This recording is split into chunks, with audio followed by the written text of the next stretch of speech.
Los términos cabeza y no cola significan estar por encima y no debajo, estar delante y no detrás. Esto forma parte de una promesa dada por Dios al pueblo de Israel en el capítulo 28 del libro de Deuteronomio, en el que Dios, tras haberle comunicado a Israel los mandamientos que estos habría de cumplir, les comunica una exhortación a la nación a ser fieles y diligentes en el cumplimiento de estos mandamientos. Dios les promete al pueblo de Israel que habrían bendiciones abundantes en las diferentes áreas en sus vidas si ellos atendían a la voz de Dios y eran fieles en obedecer a los mandamientos que Dios estaba estableciendo a través de Moisés.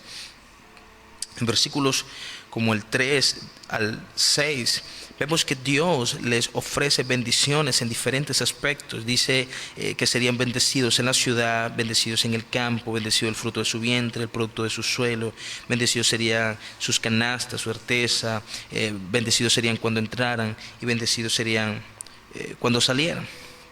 Entonces vemos allí que hay una serie de promesas de parte de Dios dadas al pueblo como resultado de su respuesta al llamado del Señor, a su obediencia. Pero que si de alguna manera el pueblo era desobediente, entonces Dios revertiría esas bendiciones que en un principio les habían sido ofrecidas en maldiciones. Y es curioso ver que en los mismos aspectos en los que Dios promete bendecirlos, son esos mismos aspectos en los que ellos recibirán maldición si desobedecen a sus mandamientos. En versículos de 16 al 19, el Señor les dice que serían malditos en la ciudad, serían malditos en el campo, serían malditos en sus canastas, el fruto de sus vientres, malditos en su entrada y malditos en su salida.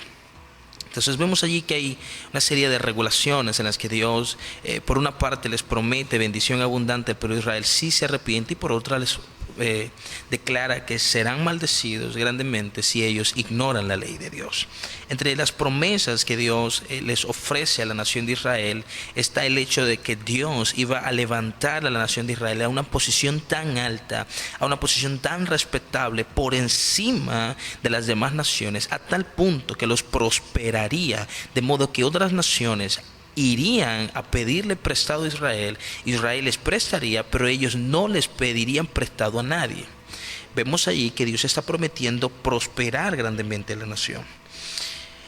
De allí parte el versículo 13, lo que el Señor le está diciendo a Israel cuando les comunica que Israel sería cabeza y no cola. Les está diciendo que Israel estaría por encima y por delante, en una posición más prominente que las demás naciones. Sin embargo, si Israel era negligente en obedecer los mandamientos de Dios y los ignoraba, entonces todo eso se volvería en su contra. Dice el versículo 44 que Israel sería cola y las demás naciones serían la cabeza, que Israel tendría que irles a pedir prestado, pero nunca ellos tendrían para prestarle a las demás naciones. Entonces básicamente eso es lo que realmente el texto quiere dar a entender, seguido de todo el contexto del capítulo 28.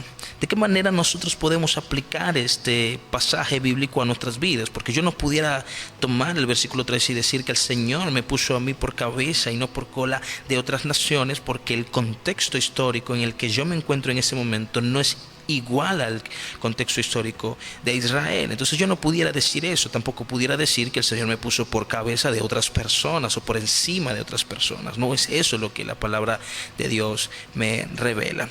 Entonces, ¿de qué manera ese texto es aplicable a mi vida? Bueno, yo puedo entenderlo de una manera más general, comprender que Dios a mí, a través de ese pasaje, me está ofreciendo una serie de bendiciones si yo soy diligente en obedecer sus mandamientos. De la misma manera que Dios exhorta al pueblo de Israel a obedecer sus mandamientos y como resultado promete abundantes bendiciones, yo puedo entender que Dios a mí está prometiéndome darme abundantes bendiciones, bendecirme en diferentes aspectos de mi vida si yo soy diligente en obedecer cada uno de sus mandamientos. Los mandamientos de Dios están impregnados en toda la Escritura. Entonces, si yo soy fiel en cumplir cada uno de sus estatutos y someterme a la voluntad de Dios, entonces Dios me bendecirá en todas las áreas de mi vida.